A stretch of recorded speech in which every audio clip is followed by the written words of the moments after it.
how to send multiple photos in email. Let's get started. First, open your browser and go to Gmail. Then, log into your account.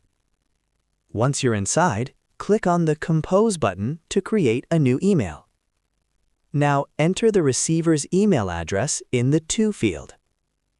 After that, add a subject and type your message if you want. To add multiple photos, click on the Attach Files icon. Then, press and hold the Control key on your keyboard and select multiple images at once. After selecting, click Open. Your images will start uploading. Wait a few seconds until the upload is complete. Once everything is ready, click on the Send button.